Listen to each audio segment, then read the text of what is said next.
Well, welcome everyone to the Norbertine community of Santa Maria de la Vid Abbey. We're here for the second in the lecture series, God in Recovery. The first one was a fantastic discussion. We're looking forward to this one again.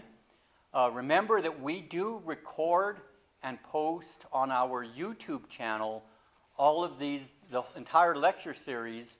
So if you have not already seen the first in the lecture series, you can find that on the Norbertine's YouTube channel, and then rewatch this one later on, probably early next week. It'll be available. So again, welcome. I don't want to say too much about the series, although it is a fantastic series. I'll leave that more to Father Stephen to tell you about our discussion today. So please welcome the Norbertine communities prior, as well as the creator of this lecture series, Father Stephen Gertner.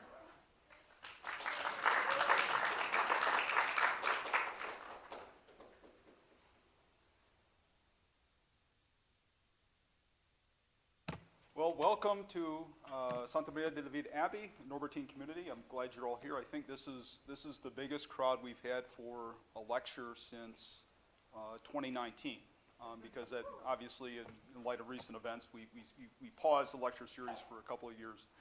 So this is really, really inspiring that we're starting to get a constituency back up for this, and I hope if you enjoy this presentation, as I'm sure you will, tell folks. We do this gratis. It's an outreach that we do, and I think we cover timely and I think in some cases urgent topics across the board with the lecture series. I'm sure that your interest in dysfunctional relationships is purely academic, and that we've never been as unified and as functional as a nation. But in any event, in all seriousness, I think we're sort of continuing this thread of both storytelling. And this notion of healing, and it's no accident that all three of our presenters, are all prolific authors, writers, and so they have a sense of the importance, and the valence of narrative when we think about communicating the intricacies of human experience. And I think when we talk about relationships, a lot of times when we think about what it is that makes a relationship work, how we understand relationships, how we understand one another, I mean, it is always so firmly rooted in narrative. And so I think this is going to be a wonderful topic and a wonderful presentation this morning. Just a couple of words about our presenter. I met Kate when I was teaching part-time for C&M. Just by happenstance, we had classrooms that were the same, and I was teaching the class right after hers, and so we wound up chit-chatting a little bit, and then we kind of struck up a friendship. And then, of course, after that, I found out that she was an award-winning author. And so a novelist, and then I, since read some of her novels, and I was thinking, based on, getting to know her and getting to know her work, that she would be perfect for this series. And so she's right sort of smack dab in the middle of our series for this year. Megan McKenna, of course, will be the final presenter early next year, and then we have our concluding symposium, which of course you'll all be welcome to attend. So. I'm hoping, as we continue this series, that you have some thoughts, some questions, and that when we get to the conclusion of the presentation, that you'll have some things to offer and some things to ask one another. And Kate will be passing around the microphone when it's all said and done. So this is very much a participatory event, and the coffee and the beverages and the snacks, of course, are at your disposal throughout the morning. So without any further ado, I will present to you Kaye Horsley.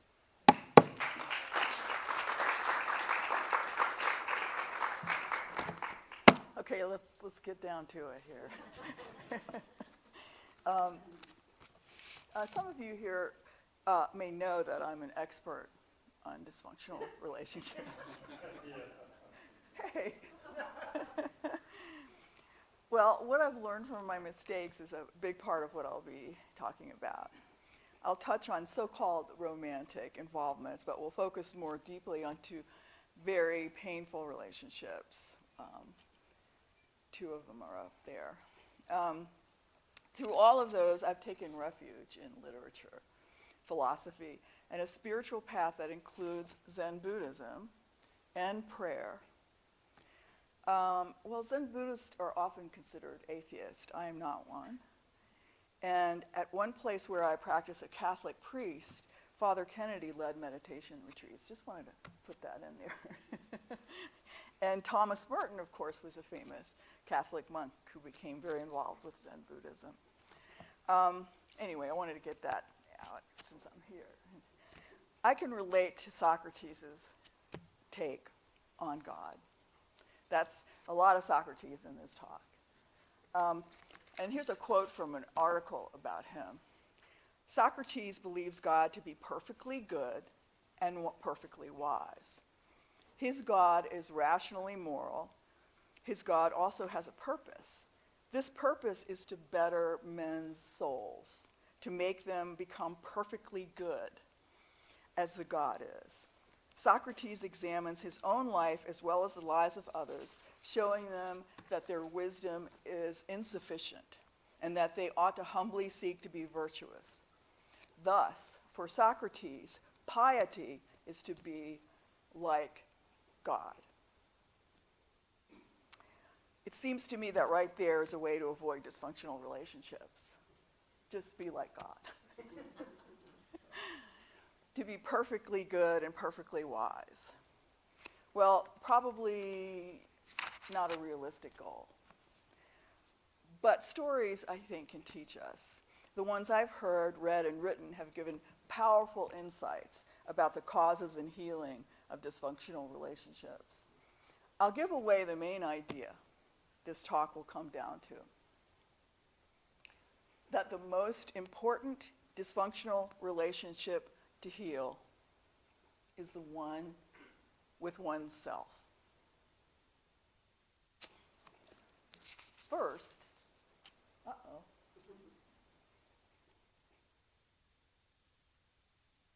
pardon me?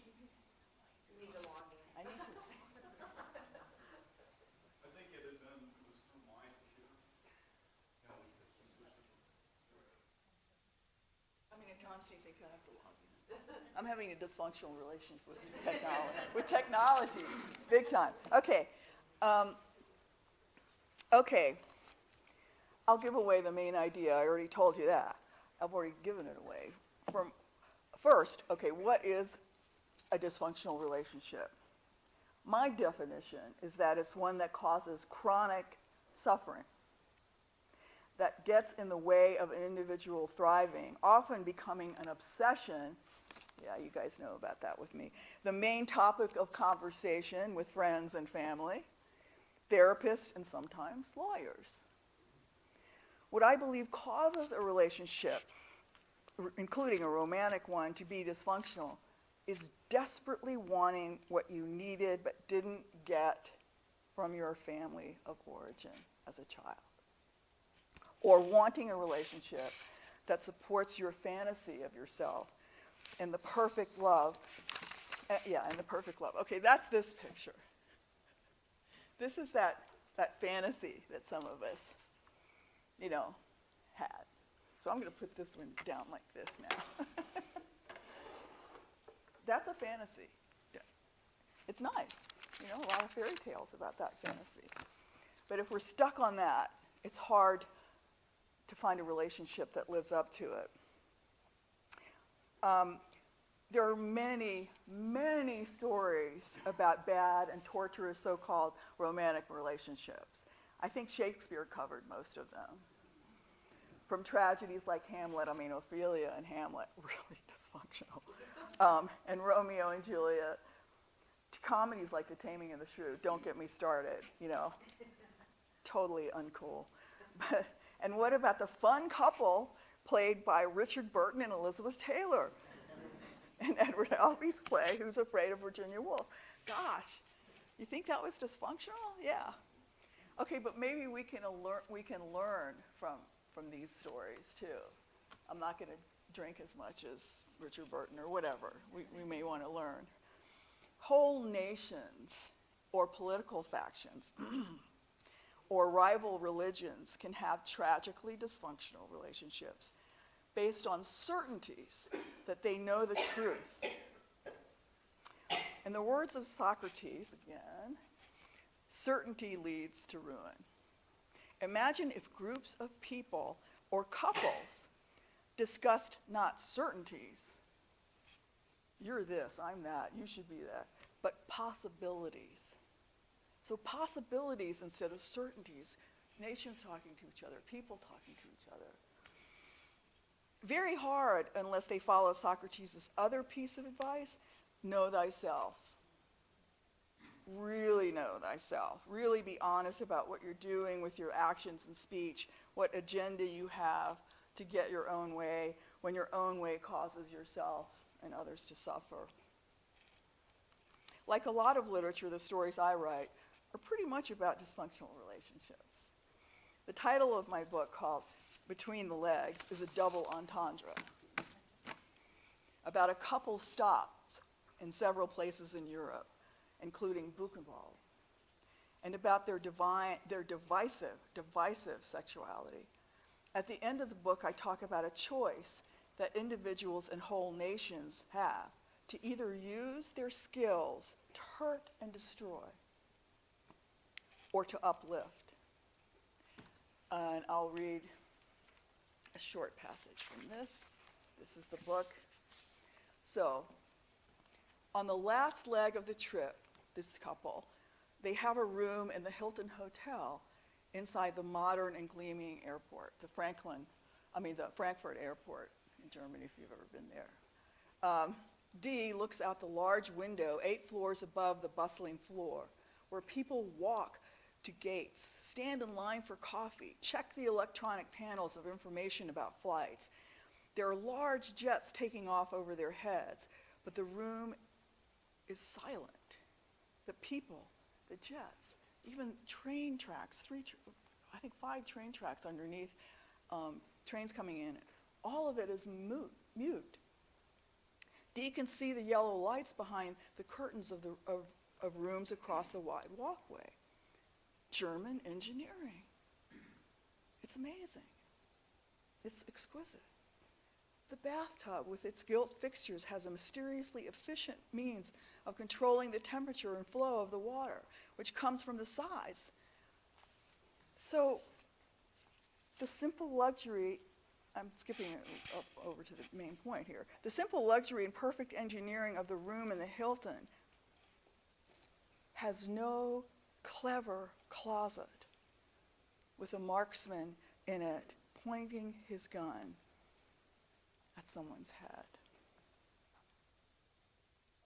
Buses of tourists go to Buchenwald now, but if you ever go there, or if you know about it, I mean, they had the perfect engineering. Well, we all know this from history, to murder millions of people efficiently.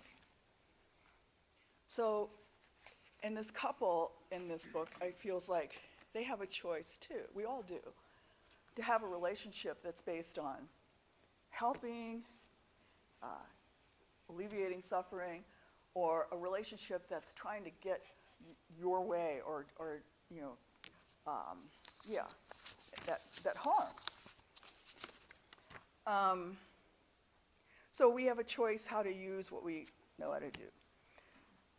The book I just read from also deals with the main character's grief about her child's death. I'm dropping this again. Don't want to. She learns the math, and I ended up learning about healthy love that she and her family had, despite much trauma from all they went through getting from Chad to the U.S. You hear a privileged life, so-called, and this girl, I was envious.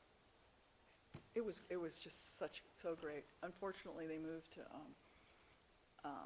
Texas, but I mean, I could tell you more about the amazing stuff that went on with her and her family.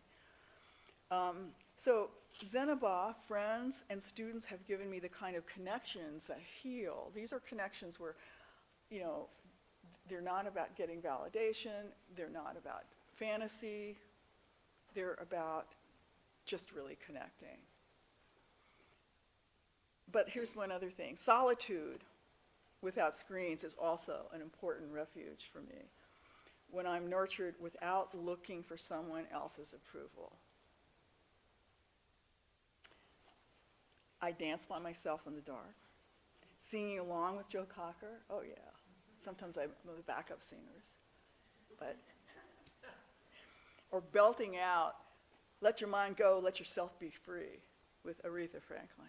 You better stop. So, that's me by myself. Like I say, I'm not worried about I'm not going to sing it for you guys, but there's times of solitude, and that can include prayer, meditation, where you are just nurturing yourself and your relationship with yourself. That's so important without the screens and all that.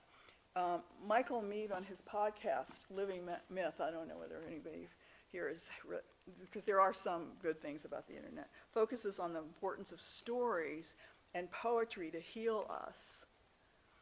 Lately he said this about, here we go, it's the last page, don't worry, it's not going to go on about this.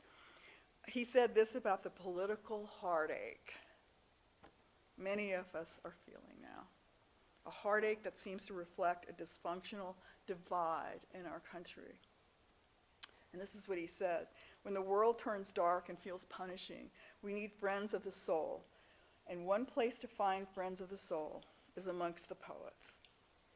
So I'll end with two poems that tell about the healing and even joyful combination of solitude and nature. So I think it's interesting in talking about dysfunctional relationships and thinking that the most important dysfunctional relationship to cure or to heal is the one with yourself. I mean, I'm speaking for myself too, of course. But that then you bring that self to a relationship, and it's just a little more likely to not be dysfunctional. Okay, the first one is, I memorized it, but I wasn't going to.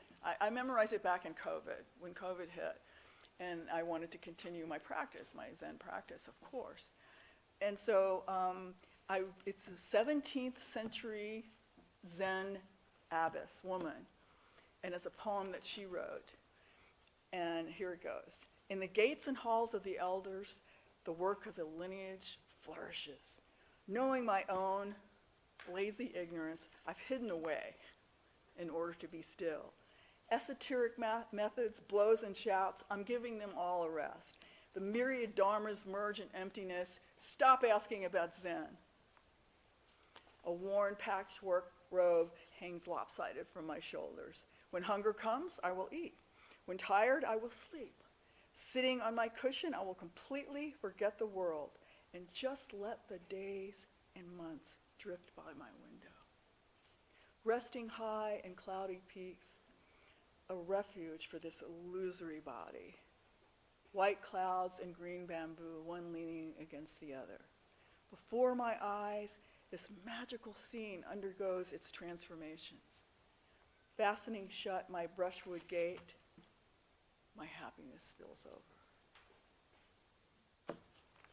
And I would think about that and sit, by myself. Okay, now I can't finish without reading a poem by Walt Whitman.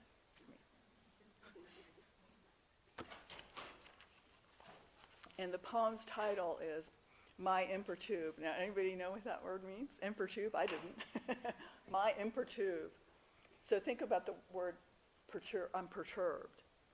So if you're imperturbed, you're not perturbed. My state of being, right. Me imperturbed, standing at ease in nature. Master of all or mistress of all, aplomb in the midst of irrational things, imbued as they, passive, receptive, silent as they, finding my occupation, poverty, notoriety, foibles, crimes, less important than I had thought. Me private or public or menial or solitary, all these subordinate. I am eternally equal with the best. I am not subordinate. me toward the Mexican Sea or the Manhattan or the Tennessee or far north or inland. I mean, a river man or a man of the woods or of any farm life in these states or of the coast or the lakes or Canada, me wherever my life is lived. Oh, to be self-balance for contingencies. Oh, to confront night, storms, hunger, ridicule, accidents, rebuffs, as the trees and the animals do. I think that's a good poem to think about in these days. Okay, that's all I got.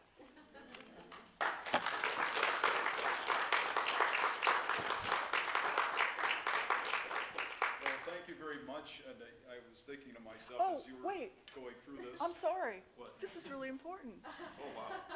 Do you know who this is? This is Ratty and Mole. From the Wind and the Willows? This is Ratty and Mole from The Wind and the Willows. Not a dysfunctional relationship. So that's my visual for. What about Mr. Toad? Oh, he was screwed up, majorly. But they were kind to him. So these stories, that's a good role model right there. It was actually one of my favorite children's books growing up. Yeah. Okay, go ahead. I'm done. But I was, the thing I was thinking as you were going through that, I was like, so I knew you were, of course, a professor. I knew then later that you were a novelist or writer. And now apparently you're also an actor. Because you were able to perform some of those narratives out, I think, in a very powerful way. Oh. And I was thinking as you were going through some of the, some of the stories, but also this, I think you had something that really struck me was this notion of that there are certain things that are done that cannot be changed. And I think, you can weave that in, of course, with the slavery narrative. That these are things that, it's a history that cannot be changed. And there was a quote, and it escapes me who the author was, but it was, we might be done with the past, but the past is not done with us. I was thinking in so many ways, especially when you're talking about, the estrangement with your sister and so forth, that, that's something that, we learn, one, to make peace with maybe an earlier version of ourselves in terms of the dysfunction, but that the realization that there will be some relationships, at least on this side of the Easter divide, that might never be right in the way that we would like, and that we're powerless over that. So I think there's a lot of takeaways in how you weave those narratives together. So I was very, very touched by that. I would like to open this up now, and we're going to pass the mic around so that everybody can hear everybody else, to just, questions, comments, observations, anything that anybody would like to say. So we have time, we have space to have some Q&A and some discussion. So who would like to begin? Don't be shy. I know if you have to leave. Okay.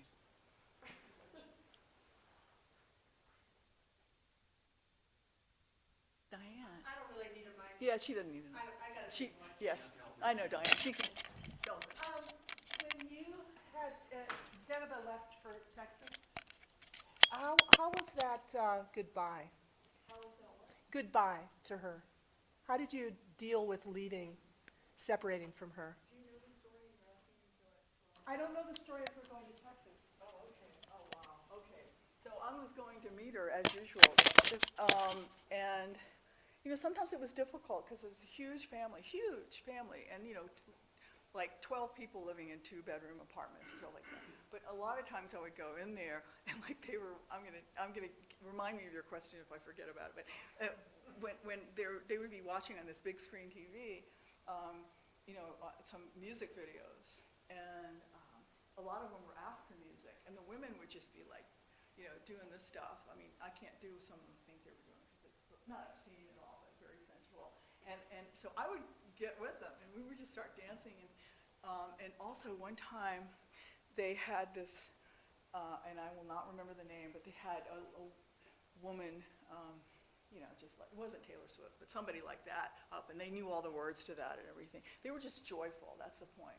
They were joyful, and they were hardworking, and it's just loving. And Zenaba took care of the little kids a lot because she was so loved by them. And she was just, it was hard not to love her smile. It's just real. And so anyway, she would help, and it was more important than school in some ways, and that was a bit of a problem. But anyway, so she, her mother, I mean, people come and go in this huge family. In other words, everybody's taking care of everybody else. So if it's the mother, the aunt may be taken over for her when the mother goes. So the mother went to Texas and had probably a fairly good job, and then came back. Well, I guess they decided to move to Texas. So when I texted and said, I'm going to come for Zenova, and they said, and the text back to me, I probably have it, it was something like, we don't live here anymore. We're moving to Texas. And the language was good. They were pretty fluent, but the verb tenses. And I thought about that. We moved to Texas. I was thinking, so I called or I texted, and I thought maybe she means we are going to move. I don't know. And that turned out to be the case. So I didn't just accept that. So I said, can I say goodbye to you? And she said, yeah, if you come right now. And I just jumped in the car and drove as far as, where it's past the international section. It's actually up around Central and way east on Central. And so I knew where it was. I picked her up before, so I drove there. And while I was driving there, I didn't want it to be dysfunctional. So I said, don't make this about you. Don't cry. You will not cry. Don't make this about you. So I got there, and she was in the bathroom. There was only one bathroom. And all the girls it was almost like she was getting ready for a date or something. And she came, and her aunt was sitting there with her baby, kind of staring. And so I walked up to her, and I just said, I said, wow, you're going to Texas. How do you feel about that? And she just said, I don't know. And I don't know. And then I said, okay, well, I brought you this hot chocolate that she'd always want. Middle of the summer, go to the frontier, and she wants the hot chocolate. And so she loved it. And so I had bought her one when she'd come to my house. We'd have. So I gave her the rest of that. I said, here's this. And then I said, I really want to still stay in touch with you. And then I said, I'm going to miss you. And just like that, I'm going to miss you too. That's the kind of girl she was. And so I said, can I hug you? And I thought I was looking through on her. And she just hugged me. And that's how it ended. And I haven't heard from her or the family since. I know her last name. I will. So yeah, I was so grateful to have that. Oh man, was I ever grateful to have that chance. And I miss her a lot. How long was that relationship? How long did you know her? Oh, about a year, a little over a year. Yep. Anything else that you? Yes.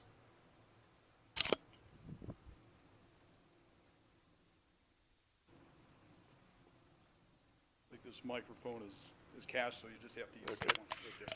If I heard you correctly, I think you touched briefly on generational dysfunctionality. And that I thought, when you said that, I thought of a study that was in a TED Talk on generational poverty.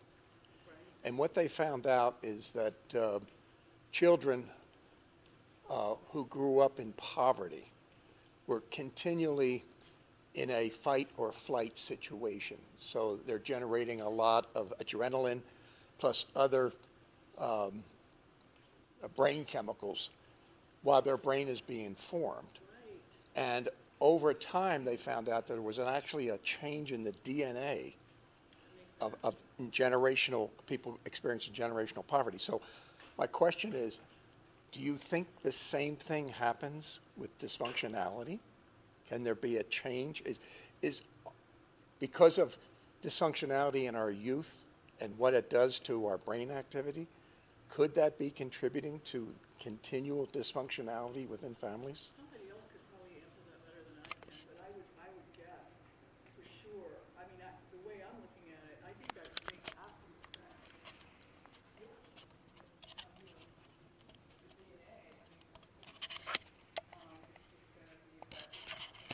But I think the way I phrase that is also just that a behavior. Let's say that if you're beaten as a child, right? That's going to obviously do damage to you mentally, in your brain, how it develops. But I believe too that there are behaviors that people may not even know why they're doing them, but they got them from their parents. The behaviors. I'm a little clearer for myself around the fact that behaviors are going to be with kids. And the trauma part of it is, in my imagination, when I write stories, I just imagine what's my great grandfather's children saw around slaves and how they were treated. And then what they're going to take that to their kids, their kids, their kids, their kids. So is that a brain thing? It could very well. But I just think I feel there's no question that generational stuff is passed on. And that's got to be one of them. Kate, I remember seeing some time ago, it was a documentary, and I think it was on PBS, I'm not sure. But what happened was this very decent, healthy family, well-to-do, adopts a little baby. And then what they find out is as this child is growing up, he starts to manifest behavior from his past, because they knew he had sort of dysfunctional parents, alcoholism, criminal behavior, and all this starts to manifest even though he was raised. Well, Is that what you were saying? I think that kind Steve? of goes with what you were saying. That is like he's a baby, and he's in with a family that no longer is that way, but still he's got that going. That's what was, Yeah. I think it was funded by the NIH, and it was on a TED Talk. But it was just fascinating that one of the reasons we have generational poverty is because people are being born wired for that. And trying to break that. You mentioned the Apostle Paul.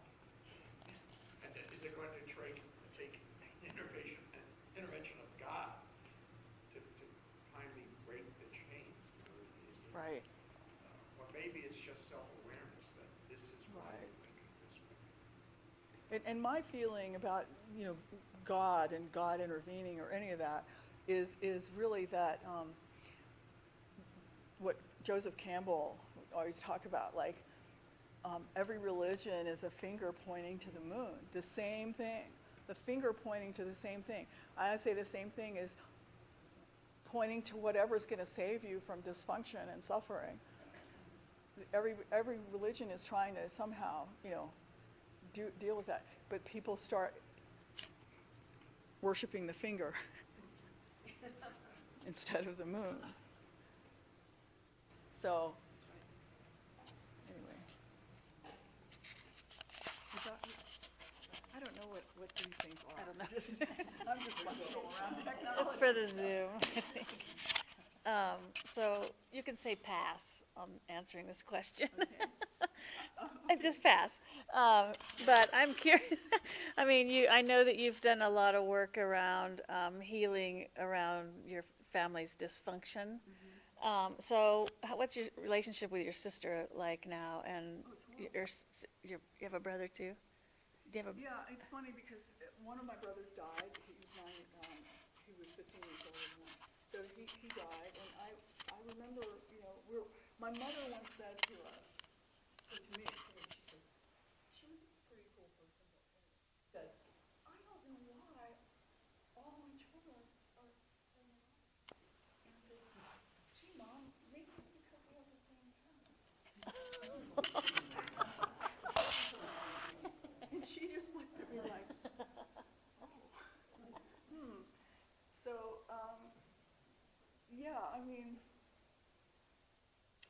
question again? 'Cause You and your sister Sis- now. Yeah, my sister, yeah. Oh, no, it's like, I mean, it's frog and scorpion. It's really like, and my partner Morgan has said over and over again, why do you keep letting her do this? The other analogy for this is Lucy with the football. Totally. You know, I'm not gonna pick it up this time, Charlie Brown. And Charlie Brown keeps saying, okay, this time. And then she just can't hold back. She just picks it up and he lands flat on his back. And so the next time she says, I'll do it this time. You know, he just keeps doing it. That's what it felt like. It still does. There are still little, you know, elements of that.